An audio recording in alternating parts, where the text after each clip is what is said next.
C'est parti pour un nouveau journal de la Méditerranée. Bonjour à toutes et à tous, soyez les bienvenus. Cette semaine, nous reviendrons sur les commémorations organisées en mémoire des victimes du génocide arménien. Alors pour mieux comprendre cette page sombre de l'histoire, nous nous rendrons dans des villages abandonnés situés à la frontière turque et des sites qui témoignent, vous verrez, de l'ampleur des massacres. Nous consacrerons ensuite une large place dans ce magazine au djihadisme et à ce constat effrayant, celui de ces jeunes Français qui partent combattre en Syrie.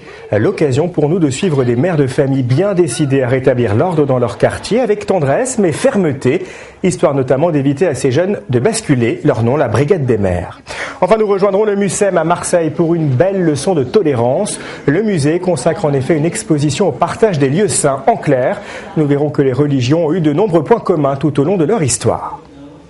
Mais avant de revenir plus en détail sur ces titres, je vous propose de faire un point sur un sujet qui ne cesse de faire la une de l'actualité du bassin méditerranéen, celui du drame des migrants. Nous vous en parlons régulièrement ici même.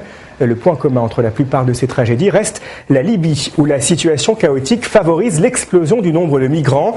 Le marasme dans lequel est plongé le pays a permis en effet au groupe État islamique de s'implanter, laissant alors s'installer de vastes réseaux mafieux. Dans ces conditions, celles et ceux qui parviennent à traverser la Méditerranée sains et saufs arrivent le plus souvent en Italie. Se pose alors le problème de leur accueil. Les centres d'hébergement répartis dans différents villages ne suffisent plus. Voyons la situation à Salévis et dans l'ouest de la Sicile avec Clément Le Goff et Chloé Cormeret. C'est un village paisible, perché à l'ouest de la Sicile. À Salémy, 11 000 habitants, la scène se répète désormais chaque jour à la sortie des supermarchés. Sans un mot, des migrants prêtent main forte aux habitants. Parfois, il semble un peu insistant et c'est gênant, mais tant qu'il ne nous embête pas, ça nous aide. Ils ont une vingtaine d'années, viennent de traverser la Méditerranée. Et pour eux, ce village est le premier contact avec l'Europe. J'ai envie de travailler, alors j'essaie de m'occuper, j'aide à pousser les caddies et je prends ce que les gens me donnent. Il y a 2 ans, Salémy n'abritait aucun migrant. Aujourd'hui, ils sont 350. Un peu à l'écart, même cet hôtel 3 étoiles a été reconverti en centre d'hébergement. Pour le patron, c'est une manière de sauver son établissement. La fréquentation touristique avait beaucoup baissé et nous avons eu cette opportunité. L'hôtel affiche désormais complet toute l'année. Grâce aux fonds européens, l'État verse à l'établissement 30 € par jour et par migrant hébergé. Ici, ils patientent, attendent que leur demande d'asile soit examinée. Si moi j'ai trouvé du travail ici, je vais travailler ici. Ou si je n'ai pas trouvé de travail, je vais aller à Allemagne et en France. L'hôtel se doit aussi de proposer des cours de langue et de verser un peu d'argent aux migrants. C'est 2,50 €. D'argent de poche par jour. Voilà, c'est comme ça. Ça fait 75 € par mois. Migrants, habitants, 2 mondes qui se côtoient sans vraiment communiquer. Depuis quelques mois, les langues se délient sur la place du village. Il faut accueillir ceux qui en ont besoin. Mais nous sommes déjà dans une situation difficile. L'État leur donne 700, 800 € par mois, alors qu'à nous, on nous donne moins. À Salémy, au moins 4 centres de migrants ont ouvert ces derniers mois et la Sicile est en première ligne. La semaine dernière, plus de 11 000 migrants ont débarqué sur les côtes italiennes. Et face à cette triste réalité, le secrétaire général des Nations Unies, Ban Ki-moon, le président du Conseil des ministres d'Italie, Matteo Renzi, et la haute représentante de l'Union européenne pour les affaires étrangères, Federica Mogherini, se sont rendus lundi au large de la Sicile pour manifester leur volonté de mettre un terme au drame de l'immigration clandestine. Également dans l'actualité, cette journée de commémoration du génocide arménien organisée partout dans le monde. Nous avons retenu une image hautement symbolique, celle de l'extinction des illuminations de la Tour Eiffel, un geste historique inédit en faveur des victimes du génocide arménien. Génocide, un mot que refuse de prononcer la Turquie. Le président turc a reconnu la peine et les souffrances des Arméniens, mais sans aller plus loin. Cette question reste extrêmement sensible dans le pays. Sur place, Régis Nussbaum, Loïc Lemoigne. Le quotidien Jamanak à l'âge de ses rotatives. C'est le plus vieux journal arménien de Turquie. C'est aussi l'un des seuls à parler ouvertement du génocide de 1915. Une liberté de ton, gage pour son directeur d'une certaine évolution du pays. La Turquie commence à se libérer du tabou arménien. Les pouvoirs publics ne reconnaissent pas officiellement ce qui s'est passé, mais ils ont fait récemment des pas en avant. Le génocide n'est peut-être plus un tabou en Turquie, mais le pays reste dans le déni. Très peu d'ouvrages y sont consacrés. Quand on regarde les livres écrits par des Turcs sur la question, 90% ne parlent pas de génocide. Un génocide passé également sous silence dans les manuels d'histoire à l'école. Quand vous regardez l'histoire officielle, attendez, je vais vous montrer. Voici un livre qu'on utilise au collège et au lycée. Et là, les événements de 1915 sont contenus dans un seul paragraphe sur cette page. On ne parle pas de massacre, et encore moins de génocide. On parle simplement d'avoir déplacé les Arméniens dans une autre région de l'Anatolie. Ce négationnisme officiel, on le retrouve dans les rues d'Istanbul quand on demande aux Turcs s'il faut que leur pays reconnaisse le génocide. D'après moi, il n'y a pas eu de génocide arménien. Car nous, les Turcs, on ne fait pas de discrimination. Je ne sais pas grand-chose de l'histoire, mais je devine que ce n'est pas arrivé. Il faut laisser la décision aux historiens, c'est la meilleure des solutions. Est-ce que le génocide a eu lieu ? Pour ma part, en tant que Turc et selon ce que j'ai lu dans les livres d'histoire, nous avons amené la justice partout. Alors, devrait-on confier la question à des historiens ? C'est en tout cas la réponse du gouvernement turc. Les nationalistes d'extrême droite, quant à eux, se livrent à une réécriture de l'histoire. En Anatolie, quand on compare le nombre de citoyens d'origine arménienne et le nombre de citoyens turcs musulmans qui ont perdu la vie, on se rend compte que la proportion est à peu près égale. De ce fait, on ne peut pas parler de génocide.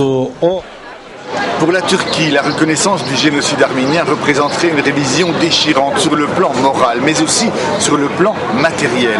Le pays devrait alors restituer aux Arméniens les terres et les propriétés confisquées à leurs ancêtres après 1915.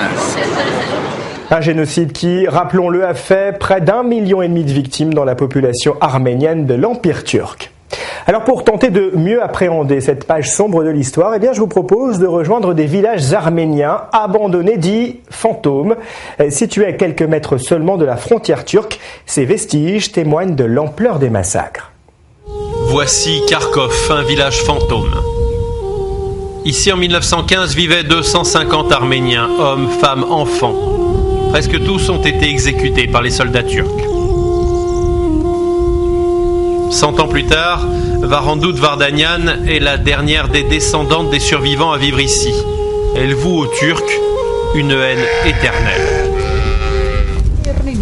Qu'ils crèvent, ces sales Turcs qui occupent nos terres et qui ont tué nos parents.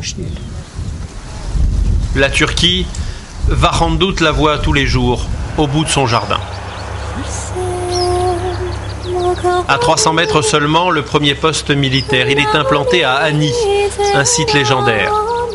C'était la capitale du royaume arménien au Moyen-Âge, une ville rayonnante de 100 000 habitants autour de sa cathédrale, celle où l'on couronnait les rois. Nous sommes allés côté turc. Ce n'est pas si simple que ça. Franchir la rivière est interdit. Théoriquement, les militaires peuvent tirer sans sommation. Un drapeau turc géant flotte sur l'ancienne capitale arménienne. Les églises sont en ruine, les visiteurs sont pratiquement tous turcs. Les seuls Arméniens que l'on croise ici viennent de France ou des États-Unis. Tous les Arméniens connaissent l'histoire d'Ani, tous les Arméniens rêvent de venir ici, mais bien peu le pourront réellement. En Turquie, le sujet est tabou et la version officielle est la suivante. Il faut laisser cette question délicate aux recherches des historiens. En ce qui concerne cette période, ce n'est pas au gouvernement de nous dire ce qu'il faut penser. Pour 99% des Turcs, le génocide des Arméniens est une invention occidentale. 100 ans après, les deux pays n'ont aucune relation et vivent une sorte de guerre froide, sans fin. C'était également cette semaine dans le bassin méditerranéen. Les habitants de la République turque de Chypre Nord ont élu dimanche dernier à la présidence Mustafa Akinci, marqué au centre-gauche. Et sa tâche principale sera désormais de relancer des pourparlers de paix avec les Chypriotes grecs. Leur dirigeant Nikos Anastasiades a exprimé dès lundi son espoir d'avancer vers la réunification de l'île méditerranéenne, coupée en deux depuis plus de 40 ans. En Syrie, les combats se poursuivent. L'armée de Bachar al-Assad reprend du terrain. Des combats sanglants qui tuent des civils et détruisent des trésors antiques. C'est le cas à Palmyre, où la guerre a pour décor des joyaux architecturaux. Franck Genozo et Stéphane Guimau ont pu se rendre sur place. Longtemps, les touristes du monde entier se sont pressés par milliers jusqu'ici. Mais les portes du désert syrien se franchissent désormais sous escorte militaire. Au bout de la route, des palmiers et une oasis, l'antique cité de Palmyre se dessine. Comme un mirage au milieu de la guerre. Voici donc l'invraisemblable théâtre que l'armée et les rebelles ont choisi pour se battre, il y a de cela quelques mois. Vous voyez ici, il y a eu des dégâts. Certaines colonnes ont été abîmées à cause de tirs de roquettes. Là, un obus a frappé cette colonne. Du coup, elle s'est brisée en plusieurs morceaux qui sont retombés sur le sol. Et que dire du spectaculaire fronton du temple de Bel, le Parthénon du Proche-Orient, frappé de plein fouet par des tirs de mortier? Le directeur du site n'en a pas cru ses yeux quand il a été autorisé à revenir ici pour la première fois. J'ai éclaté en sanglots et je me suis effondré. Car ce patrimoine n'est pas à moi, ni à Palmyre, ni même à la Syrie. C'est un patrimoine qui appartient au monde entier. Et nous avons pour mission de protéger ce qu'on nous a donné. Les dégâts les plus importants n'ont pourtant pas été commis par les armes, mais par les pillages. La vallée des tombes, immense nécropole, a particulièrement souffert. Chacun de ces tombeaux recèle depuis 2000 ans d'inestimables trésors. Certains ont profité de la guerre pour venir se servir. Regardez les restes de cette tombe. Des pillards sont entrés pour voler les tableaux et les statuettes qui étaient entreposées depuis des siècles. À l'intérieur, il ne reste que des tas de pierres sans intérêt. En bon fonctionnaire du régime, le directeur préfère blâmer les rebelles, qu'on voit ici, dit-il, déterrer à coups de pioche un buste précieux. Mais selon l'ONU, l'armée, elle aussi, a commis des dégradations en construisant notamment une nouvelle route au milieu du site pour faire passer ses chars. Au musée de Palmyre, le directeur essaie de remettre la main sur les trésors disparus. Toutes les pièces que vous voyez ici, par terre, ont toutes été récupérées après avoir été volées il y a quelques mois. Ce bas-relief a par exemple été retrouvé dans le sous-sol d'une maison. Il était en partance pour l'étranger où ses chefs-d'œuvre s'écoulent parfois pour des millions d'euros. Le voleur, ce n'est pas forcément celui qui vend, c'est celui qui achète. Si un antiquaire refuse d'acheter, alors le voleur ne volera plus. Mais s'il y est encouragé, alors il recommencera. De lourdes grilles ont été rajoutées pour éviter, dit-il, que son musée ne subisse un jour le même sort que celui de Mossoul. Dérisoire protection lorsque l'art devient une victime de la guerre et que même l'un des plus spectaculaires sites archéologiques du Proche-Orient se transforme en cible de choix pour les belligérants. Oui, une triste réalité qui nous amène à nous interroger sur les djihadistes et plus précisément sur ces jeunes Français qui sont tentés de rejoindre la Syrie. Qui sont-ils? Comment lutter contre ce phénomène? Il faut le dire inquiétant. Et bien pour en parler, notre consoeur de France 2, Audrey Goutard, a rencontré Marc Trévidic. Le juge antiterroriste tente de nous donner des réponses. Apprenti djihadiste, combattant revenu de Syrie ou d'Irak, auteur d'attentats, dans le huis clos de son bureau au pôle antiterroriste, Marc Trévidic les écoute, recoupe leurs témoignages et interprète leur silence avec un objectif, repérer les plus dangereux d'entre eux. La grande difficulté, c'est que tous tiennent à peu près le même langage. Nous sommes allés là-bas, nous avons vu des atrocités, ça nous a dégoûtés et on a décidé de revenir. Vous les croyez pas quand ils disent ça? Pas tous. Le problème, c'est qui on va croire, qui on va pas croire. On arrive aujourd'hui avec le nombre de jeunes qui sont rentrés, avec les planches photos qu'on a pu faire françaises, belges, en présentant ces photos aux autres personnes revenues. Ah, c'est comme ça que vous faites des recoupements, oui. en fait. On va demander à tout le monde qu'est-ce qu'il a fait celui-là. Qui tu reconnais sur la planche photo? Lui je l'ai vu, il était à Raqqa. Et il faisait quoi? Lui, il était dans la police islamique. Il a combattu. Oui, même il participait aux exécutions sur la place publique. Bon, alors après on revient en disant, dis donc, t'as 2 ou 3 petits copains là qui disent que t'étais pas si dégoûté que ça. Ça t'est venu tardivement, on dirait. Ceux que vous voyez dans votre bureau, qui sont-ils? Est-ce qu'il y a un profil type? Voilà, c'est tout le problème. Notre fonds de commerce s'élargit. Nous avons plusieurs profils. Tout en bas de l'échelle, il y a une petite minorité de jeunes dont on ne sait absolument pas ce qu'ils font là. Autrement dit, qui ne sont même pas radicalisés. Quand vous commencez à fouiller un peu, vous vous rendez compte qu'il n'y a même pas de recherche sur Internet, sur des trucs qu'on trouve d'habitude, de la littérature ou des images djihadistes, mais qui sont fâchés avec leurs parents, ils ont rompu avec leur petite amie, et tout d'un coup, sur un coup de tête, ils décident d'aller en Syrie. Après, il y a la grosse masse de jeunes radicalisés, un peu à la va-vite, en 4, 6 mois, 7 mois. Et il y a quelque chose de beaucoup plus grave qui est en train de se produire, mais ça je dirais sur les 2 derniers mois, je pu le constater pas avant, sur les derniers arrivages, j'allais dire. Ce sont des jeunes qui ne croient pas aux vérités officielles. C'est-à-dire qu'en fait, ils vous disent, quand vous leur rétorquez, mais vous avez vu les atrocités commises par l'État islamique, vous avez vu les vidéos on fait un môme de 12 ans sur un otage, les décapitations, etc. Et ils disent, je n'y crois pas. Ils pensent quoi? Que c'est un montage, que l'État islamique, on leur a dit que c'était super, donc que ces gens-là ne peuvent pas faire des choses pareilles, c'est un montage de l'Occident. Est-ce que vous avez noté, par exemple, des points communs familiaux? Souvent, effectivement, il manque le père, il manque la mère, il y a quelque chose qui manque au niveau cadre familial, c'est pas généralisé, hein, loin de là, qu'il y a une fracture quelque part, qui fait qu'il se sent pas tout à fait à sa place là où il est. Voilà. Sans doute que à d'autres époques, certains jeunes n'ayant pas le djihad seraient plutôt tournés vers la drogue que le djihad. Mais il y a à côté effectivement mal-être. N'oublions pas le nombre très important de jeunes qui étaient dans la délinquance de droit commun. 30 à 40% de délinquants convertis, réputés les plus durs, et qui savent comment se procurer facilement des armes et des explosifs. Comme les auteurs des attentats de janvier dernier. Des tueurs comme eux, Marc Trévidic en croise dans son bureau. Non, moi j'en ai croisé 3-4 où je suis persuadé que ces gens-là, de toute façon, ils tueront. Alors, ils tueront au nom de l'islam ou lors d'une bagarre parce qu'ils se fâcheront avec un autre co-détenu ou plus tard quand ils seront en liberté. Il y a des gens que vous croisez, des vrais psychopathes, là qui auraient été des criminels même sans l'État islamique. Et voilà. Mais est-ce qu'aujourd'hui, la loi antiterroriste est suffisamment bien ficelée pour éviter que ceux qui passent dans votre bureau, à un moment donné, se transforment en terroristes une fois sortis? Il y a tellement de profils différents.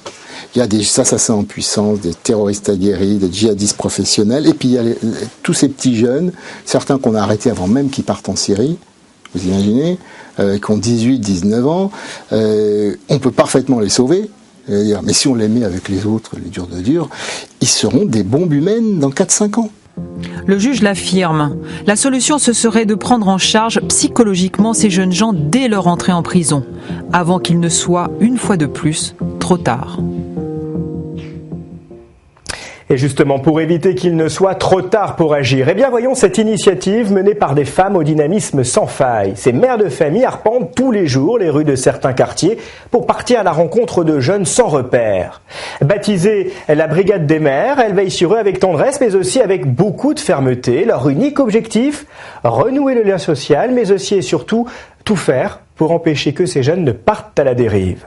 Les mères courage, c'est un reportage de Claudine Gilbert et Pascal Comte. Pourquoi tu mets pas de casque? Et pourquoi tu le mets pas? Je veux le mettre là tout de suite là. Dépêche-toi, va mettre ton casque et toi aussi. À elle seule, elle aurait presque plus d'autorité que la police et les éducateurs réunis. Ici, tous les jeunes la connaissent et la respectent. Tu vois comment il s'appelle celui qui donnait les cours de français? École de français. Ouais, à Villepinte. Ouais. Tu vas toujours ou pas? Pourquoi tu vas plus? Dans cette ville de 50 000 habitants, l'une des plus pauvres de France, nul n'échappe à la vigilance bienveillante de cet acharné de la cause des femmes et des enfants. Toi, t'es étudiant? Non, je travaille ici. Ah, travaille là, tu vends? Ah ouais, je vends. C'est mieux, au moins tant que tu vends des fruits et des légumes, ça va. Allez. Moi j'ai plus de mamans qui demandent des écoles, de l'instruction, plus de personnes qui demandent des logements, qui demandent à être écoutées. Moi jamais j'ai reçu quelqu'un qui me dit que je veux une mosquée, j'en ai pas. La laïcité en bandoulière, avec son association La Brigade des Mères, Nadia Rematna occupe les terrains parfois désertés par la République. L'action qu'elle mène peut être un rempart parce qu'elle a les codes et parce qu'elle sait comment appréhender les choses. Et en cela, elle dérange l'islam parce qu'elle a des positions assez tranchées par rapport à l'endoctrinement des enfants, par rapport à la protection qu'il faut avoir et qu'il faut mener sur les enfants. Grâce aussi à la Brigade des Mères, des femmes autrefois isolées apprennent à faire valoir leurs droits. Pour voir une assistante sociale, il faut prendre un rendez-vous. C'est toujours le rendez-vous après 2-3 mois. Et quand tu la vois, elle pourra rien faire toujours. Mais par contre, la brigade, elle est toujours là. C'est un problème. Elle déplace, elle est là, elle bouge pour nous. Des dizaines de femmes, souvent démunies, ont ainsi rejoint la Brigade des Mères, créant ensemble une force nouvelle. On a tendance en France, quand une mère va parler à un jeune, ça donne pas, c'est pas comme un policier ou un médiateur ou un éducateur. Déjà, la mère c'est sacré, comme la République. Et nous, on a comparé la mère à la République. Et on a dit tout ce qui est sacré, normalement, doit être protégé. Et les mères, à un moment donné, on doit être là pour dire protégeons nos enfants. Ces mères, désormais conscientes de leur pouvoir, le revendiquent en organisant la première journée mondiale de la femme de banlieue. À l'heure où les religions sont régulièrement opposées, voyons cette exposition empreinte de tolérance au Mucem à Marseille. Et les relations entre les juifs, les chrétiens et les musulmans ne sont pas faites que de discorde et de violence.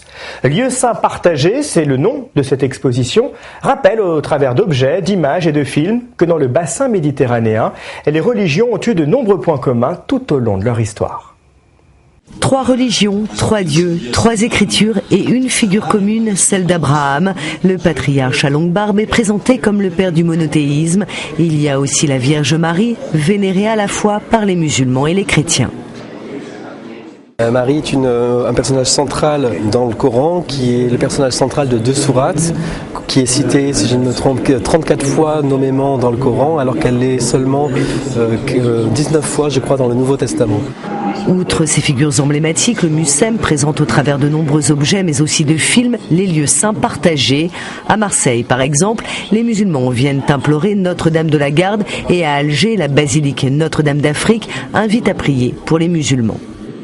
Il y a les musulmans, on voit par exemple les juifs qui rentrent de ce côté. Cette exposition, conçue comme un voyage, montre que partout dans le bassin méditerranéen, des lieux et des objets rassemblent les religions. Et là vous avez par exemple ce qu'on appelle un mur de vœux. Donc c'est des éléments collectés à Éphèse en Turquie, c'est un lieu dédié à la Vierge Marie. Et chrétiens ou musulmans se rendent sur place et accrochent des vœux, des vœux sur une grille. Et nous avons pu avec l'autorisation des moines, donc collecter une partie pour témoigner de cette pluralité d'attentes. Plus qu'une simple visite, le Mucem propose jusqu'au 31 août un pèlerinage là où les juifs, les chrétiens et les musulmans cohabitent en paix. Allez, restons à Marseille pour une toute autre visite dans un tout autre musée. Celui-ci est consacré à un symbole de la région, la pétanque, une véritable institution pratiquée par 1,5 million de personnes et qui compte près de 400 000 licenciés rien qu'en France. Visite en avant-première. Les beaux jours sur les places et les cours, on voit sous les platanes. Plus d'un groupe s'amener, ce sont les acharnés, les joyeux boulomanes. C'est une maison bleue sur une place au soleil en plein cœur de Marseille. Une maison du patrimoine provençal, sorte de carte postale. Une maison qui vient d'ouvrir et le succès est énorme. De quel endroit vous êtes? De Toulouse, moi je suis Perpignan. Toulouse, Perpignan, la Bretagne et même Londres. C'est mon arrière-grand-père qui a fabriqué ces boules. Les touristes ne sont pas surpris de découvrir un tel musée où l'on évoque l'histoire de la boule, son évolution, sa fabrication. Ils sont étonnés en revanche d'apprendre que ce musée vient d'ouvrir dans un des berceaux de la pétanque. Son fondateur, par ailleurs fabricant de boules, a comblé un manque culturel. Transmettre la connaissance, le savoir, le savoir-faire de notre patrimoine local, notre savoir-être aussi, la convivialité des boules, la partie de boules à l'heure de l'apéro, sous les platanes, au son des cigales.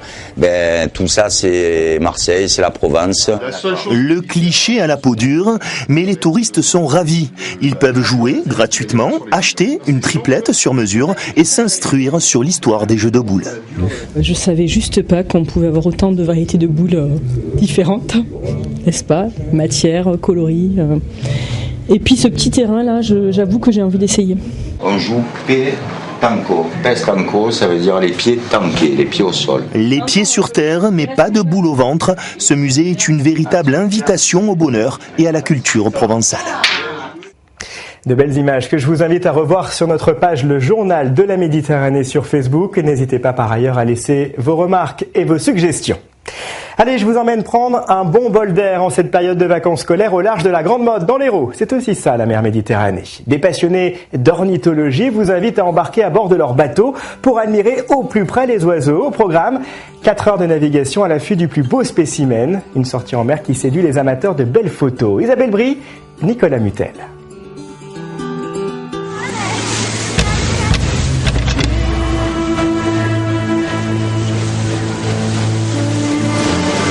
Il est 16h30, le catamaran vient de larguer les amarres avec 40 personnes à bord.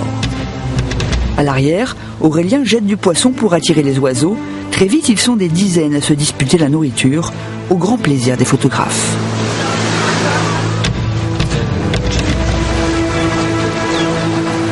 Là, on fait les goélands, mais c'est vrai qu'on espère que le lab fasse s'approcher, on espère voir des feux de bassin, des buffins, voilà. Donc, vous êtes des vrais pros ? Non, juste des amateurs. La star du jour, c'est lui, le fou de bassin. Ce grand oiseau pélagique est célèbre pour ses plongeons spectaculaires. Un adulte et un juvénile ont tourné autour du bateau. Pas facile pour autant de les repérer, encore moins de les immortaliser en vol. Le but pour le grand public, c'est de leur montrer un petit peu la biodiversité en termes d'oiseaux qu'on peut rencontrer à cette époque-ci en Camargue. Voilà 15 ans que ces naturalistes emmènent touristes, photographes amateurs et passionnés de faune sauvage à leur bord. Ils adaptent leur discours au niveau de connaissances ornithologiques de leurs passagers et détaillent le comportement de chaque espèce qui suit le bateau, comme celui du labe parasite par exemple. On a vu des labes parasites s'attaquer à des sternes et à des goélands à l'arrière du nuage d'oiseaux. Ça c'est un oiseau très étonnant, en fait il se nourrit jamais par lui-même, il va toujours aller voler sa nourriture aux autres qui ont déjà pêché.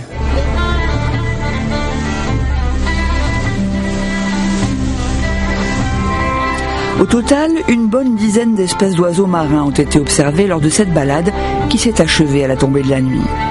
Parfois, lors de ce type de sortie, on peut aussi avoir la chance de croiser le peuple de la mer, des dauphins, des thons, des poissons-lunes et même des baleines, de quoi faire naître des vocations. Allons dans l'eau maintenant pour l'image de la semaine. Celle-ci nous emmène à la Seine-sur-Mer dans le Var pour suivre des amateurs d'un sport nouveau, la marche aquatique. Cette activité qui permet d'augmenter la puissance cardiaque en réduisant l'effort musculaire pourrait bien faire des émules. Très bon week-end, très belle semaine. Les bras dans l'eau. Allez, maintenant vous courez un peu, les uns derrière les autres, en course à pied.